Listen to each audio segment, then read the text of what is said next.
Hey everyone, quick update for the channel. Starting off 2020 in a big way, I've got a new project. It's not car related, but it is motor related. I just bought a new track bike. So after I bought the Grand Sport, one of the things that took a dive a little bit was the amount of time I spent riding motorcycles. I'm actually a bike guy first. I started riding when I was, 10 years old. And I've been riding for the better part of 26 years between dirt bikes and on-road. And once I got the car, one of the things that I realized was that on-road riding just wasn't as much fun. I found that I was not doing it as much. I found if I was going on a long ride or going out with some friends, the car is a lot more fun.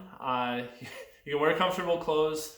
If it rains or you have some sort of crappy weather or it's cold, you turn on the heated seats. You can turn on the air conditioning if it's hot.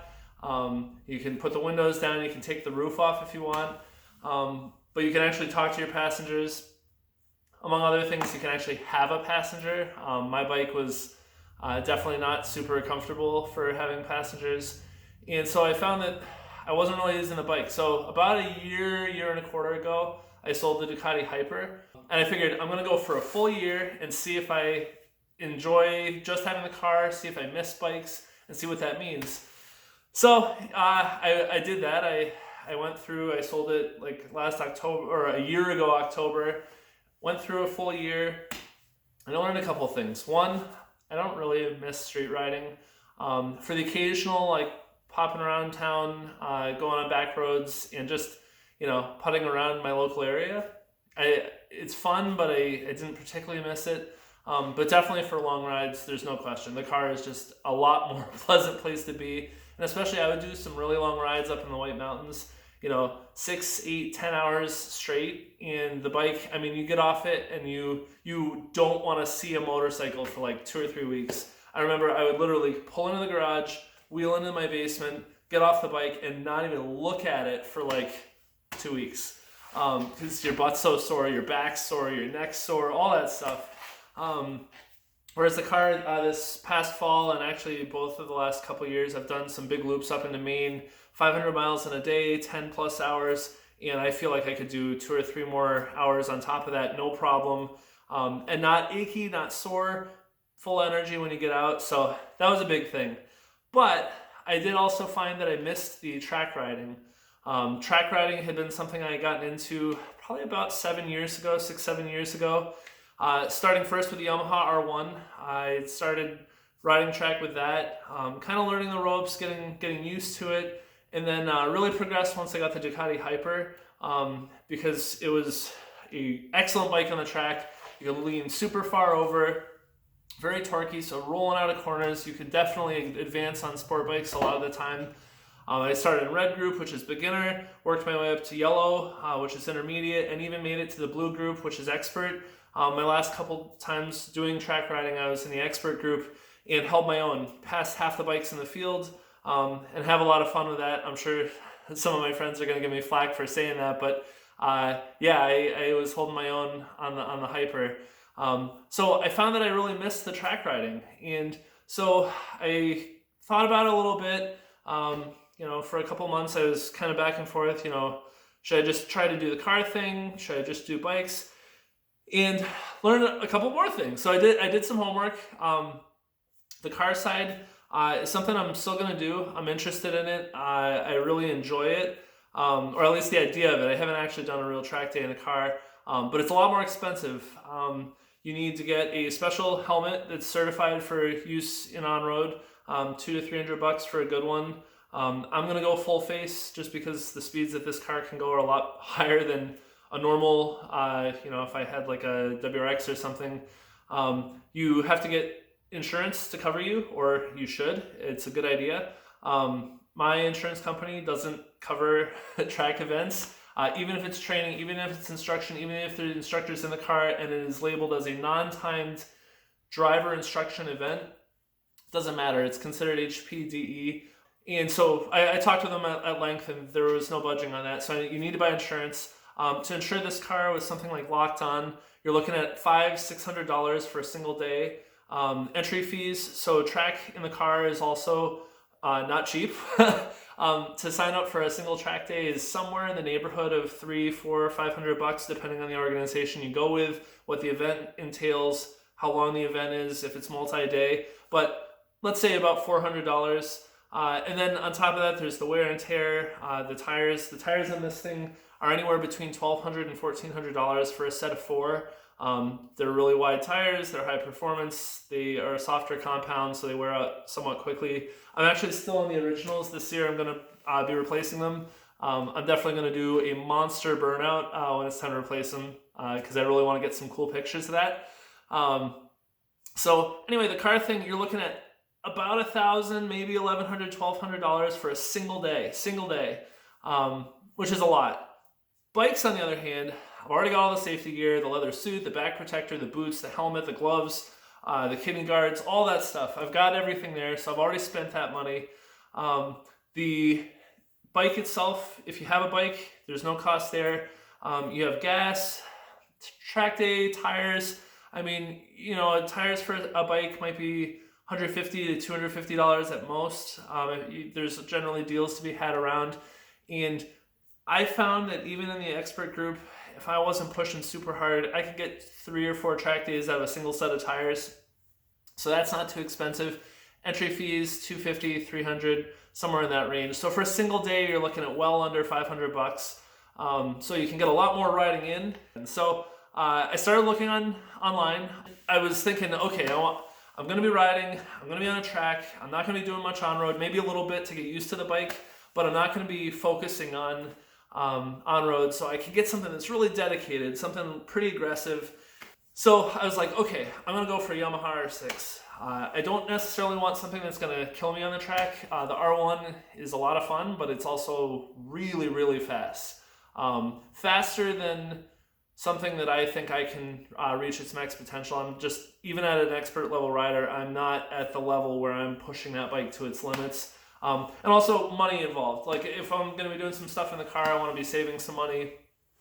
Do the bike, do something that's reasonable, but save the bigger chunks of money for doing some time attacks, doing some autocross, that kind of stuff. Maybe a track day or two, and covering that insurance for a one-day event.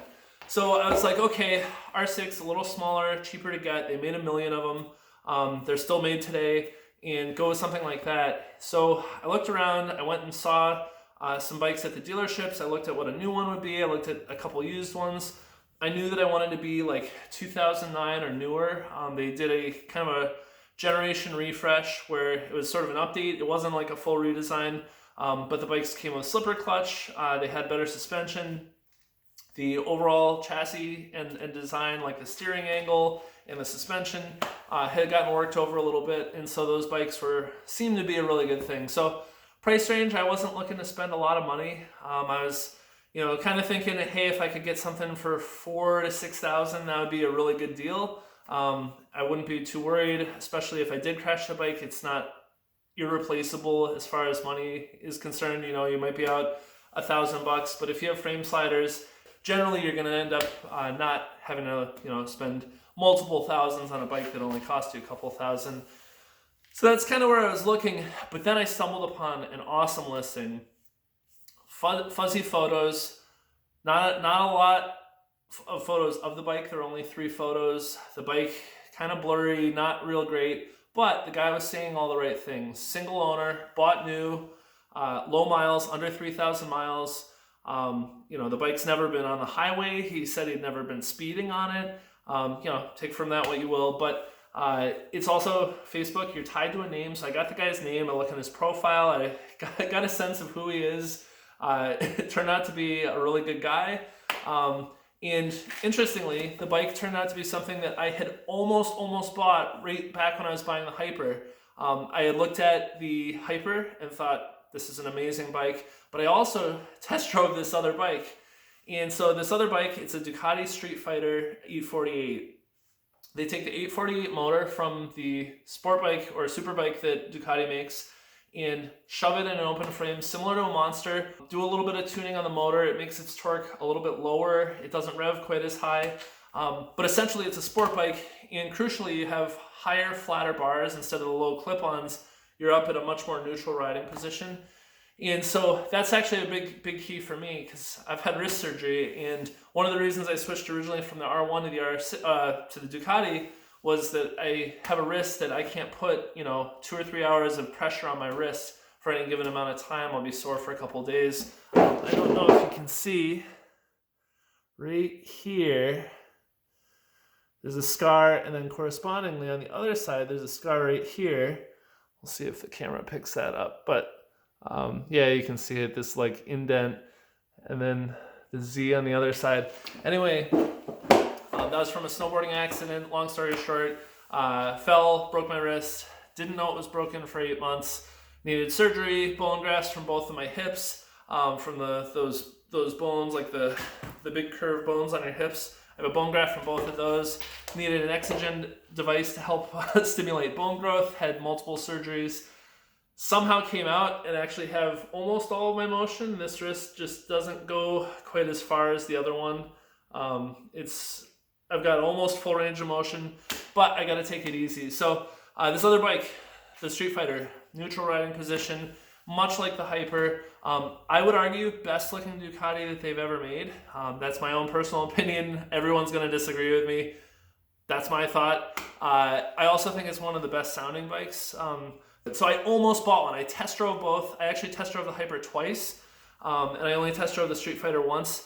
But I was pretty sure I wanted the Hyper. It was even more different. It was kind of off on the side. Ducati's got all their sport bikes and sport touring. And then over here on the side, you've got like the Monster and the Streetfighter. But then way over, like off the screen, you've got the Hyper. And it's basically a big dirt bike. I grew up riding motocross, and that was something that really appealed to me. So I thought, okay, Streetfighter's a cool bike, but I'm going to buy the Hyper.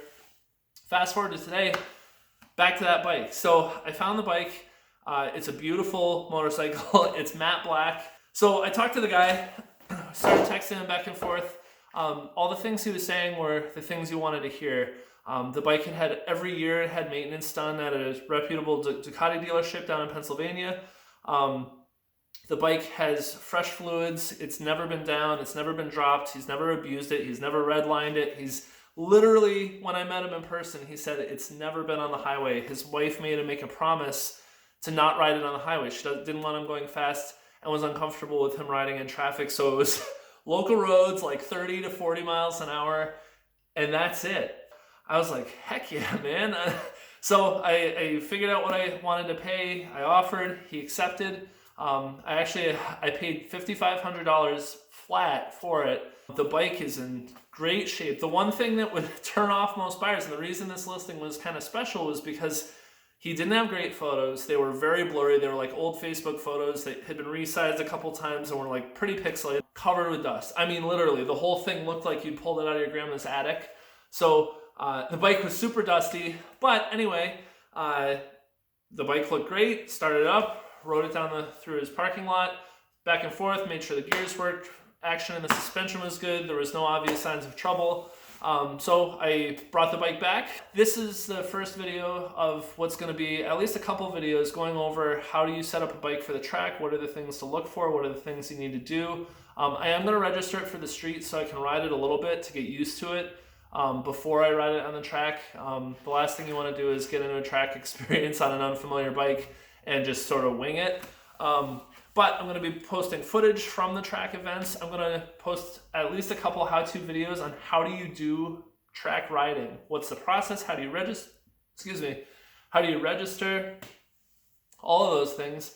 And go through it with the bike. I'm going to cover some modifications that I'm going to do. But right now, so I would show you the bike. I don't actually have it with me. Yesterday I dropped it off at my local Ducati dealer, Seacoast Ducati in Derry, New Hampshire. And I'm getting a lot of stuff done with it. Just out of the gate, you want to be sure that something is mechanically sound so that you can ride it on the track. So I'm going to be riding it pretty hard. So among the things that I'm getting done, new battery, new fluids, so coolant. I'm going to go through and get the engine oil, front and rear brakes, new fluid there. The chain had a little bit of rust on it. That's not allowed for a track, even if it's the littlest bit, even if it's superficial. So new chain. Usually when you do the chain, you do new sprockets. The bike had a battery that wasn't holding very well, so getting a new battery. On top of that, I'm getting a pit bull rear stand so that you can actually have the bike up, you can access the chain, you can lube it. The new oil filter, I'm getting a K&N, so it has the nut on the bottom, safety wire that to the frame. It's got the original tires. It's 8 years old at this point. Problem is they've sat for 8 years and they definitely had like that, the rubber looked a little dry. So I'm buying a new set of, I think it's Dunlop Q3s. That was what the Ducati dealer recommended. I talked through the type of riding I'm going to be doing. I know I've had Q3s on my previous Ducati, so I really liked them. They warm up well. They get really, really tacky. You can lean the bike right over to the edge of the tire. So I'm getting a set of those, and they're going to wash the bike. My hoses are all put away. It's winter outside here in New Hampshire. Hey YouTube, after 12 hours in the car and driving through 6 states today, I've got a new track toy. Right there. It's a 2012 Ducati Streetfighter 848, and I'm going to be converting it for track use. So there should be some fun videos coming up, and I can't wait to start using it.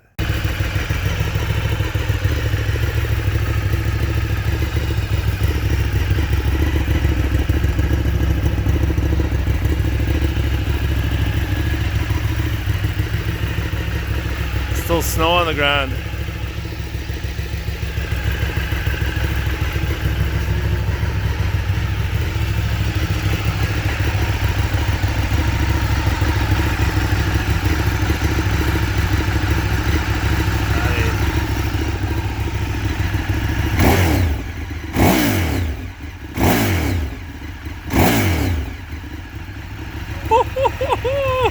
Yeah!